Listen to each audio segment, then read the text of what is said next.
Após divulgação do PIB do primeiro trimestre, o governo avalia liberar recursos de contas de FGTS e PIS/PASEP para estimular a economia. Nesta quinta-feira, o ministro da Economia, Paulo Guedes, afirmou que as medidas estão sendo estudadas para estimular o reaquecimento do setor. Ele destacou que as ações anticíclicas podem ser anunciadas nas próximas semanas, antes mesmo da aprovação da reforma da Previdência. Conforme o ministro, a liberação de recursos das contas do PIS/PASEP seria anunciada ontem. No entanto, o governo preferiu aguardar para examinar também a possibilidade de autorizar desembolsos de recursos dos trabalhadores no FGTS. Em entrevista concedida na portaria do Ministério, Paulo Guedes falou sobre essas intenções no dia em que foi anunciada a retração do PIB. Se você abre essas torneiras sem as mudanças fundamentais, é o voo da galinha.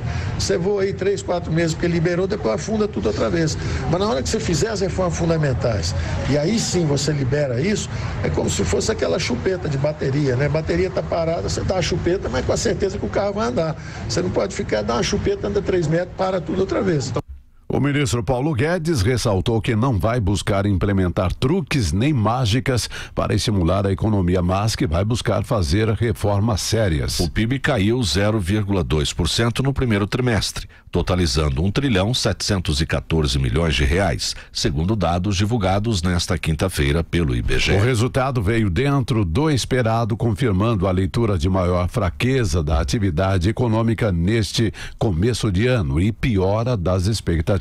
A coordenadora do Boletim Macro IBRE, Silvia Matos, comenta a intenção de liberação do FGTS e PIS/PASEP. De qualquer forma, pode gerar um impulso no curto prazo, mas ele não vai resolver nosso problema crônico de crescimento. Acho que esse é um ponto importante. Então, acho que esse é um ponto importante. Eu acho que, eventualmente, o governo vai tomar alguma decisão nessa direção, mas a gente sabe que isso não resolve o nosso problema. Silvia Matos destaca que a mesma medida foi adotada em 2017 e não houve efeito a longo prazo.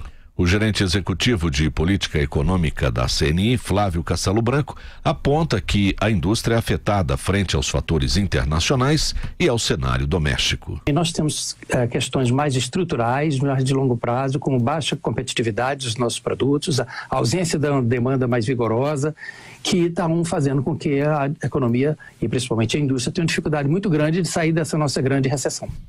Flávio Castelo Branco, da Confederação Nacional da Indústria, alerta a necessidade de preparar o crescimento deste ano antes de cogitar alta em 2020. Na comparação com o mesmo trimestre de 2018, o PIB cresceu 0,5% entre janeiro e março, com desaceleração significativa em relação aos meses anteriores. Denise. A bateria está fraca mesmo, viu, Tiago? Esse que é o problema.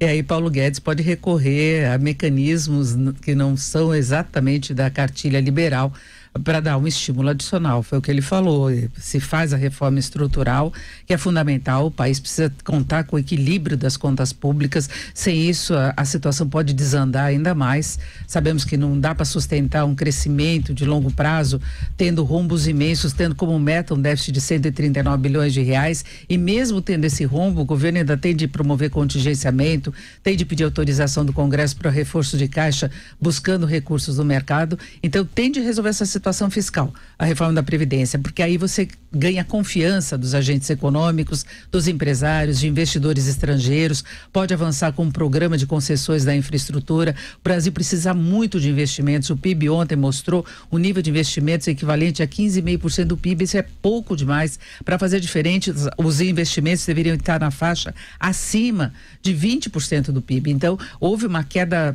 brutal dos investimentos no país. O governo não tem dinheiro para investir, é o governo nas várias esferas, os empresários ficam cautelosos, as empresas ainda com dificuldade, o investidor estrangeiro de olho para ver se o país consegue entrar nos trilhos. E aí, quando sair a reforma, e não só da Previdência, a tributária também é fundamental quando você pensa em redução do custo das empresas, em melhoria do ambiente de negócios. A carga tributária aqui no Brasil, a forma como ela é aplicada, ela penaliza demais os investimentos, a atividade empresarial, é um custo inclusive de burocracia, da dificuldade de se entender o excesso de normas. Então, tem de passar essas reformas, o governo seguir com a agenda microeconômica, mas em determinado momento ele vai ter de dar algum impulso que pode vir até da liberação do fundo de garantia. Não se sabe se exatamente com contas ativas também, de que forma se daria isso, porque senão pode comprometer o financiamento imobiliário, que depende do fundo de garantia. Seria uma coisa pontual, de efeito não duradouro, mas que daria talvez um impulso. Lembrando que o desemprego é um problema sério quando você pensa no estímulo do lado do consumo, e consumo ainda é fundamental para a melhoria da atividade econômica.